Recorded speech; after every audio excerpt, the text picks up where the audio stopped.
kids aren't terrorists. And yet,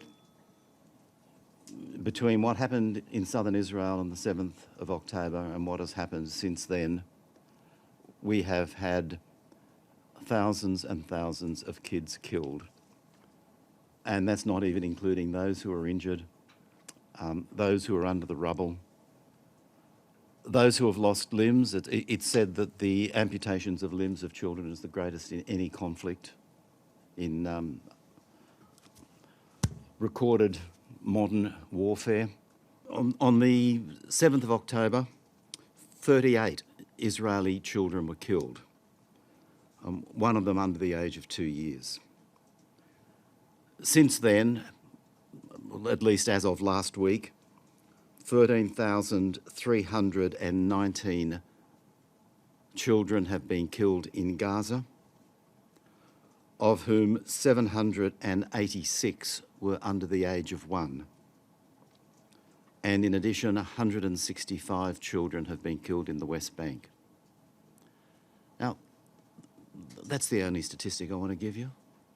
I wonder about what the 1 million children in Gaza will be doing in 20 years' time. The conflict in Gaza is an Israeli terrorism creation factory.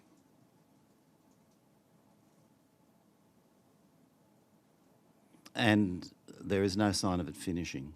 But I'm also acutely aware that our reports, the decision of the International Court of Justice, 4 resolutions passed by the Security Council in the last 13 months, resolutions part of the General Assembly, none of those have resulted in a single child not being killed. And every day we witness new horrific attacks on civilians and civilian objects in the Gaza Strip, including medical facilities.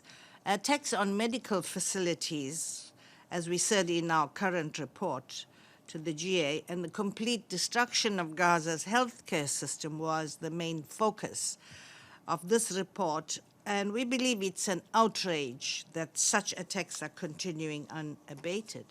And as we said many times before, an immediate ceasefire is the utmost priority and should pave the way for peace, justice, and accountability for all victims. You have to change your attitude in the way you treat these two states, Palestine and Israel. You have to distinguish between them. So, one is an occupier and the other are occupied. And the onus then lies on every state under international law to take steps not to cooperate with the occupation itself. And so, because that's the order, we then spelt out the various steps.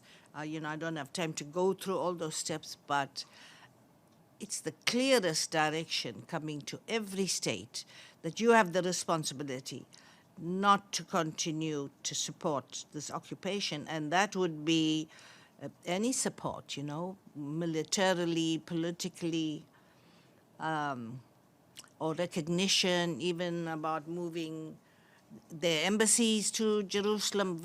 Every step that one can shine the microscope on comes under this. You have to change your traditional way of treating the situation. Okay, thank you, Ms. Pillay. Thank you, Mr. Sidoti. Unfortunately, we're out of time. There's another press conference coming up right now, so thank you all for joining us. Have a good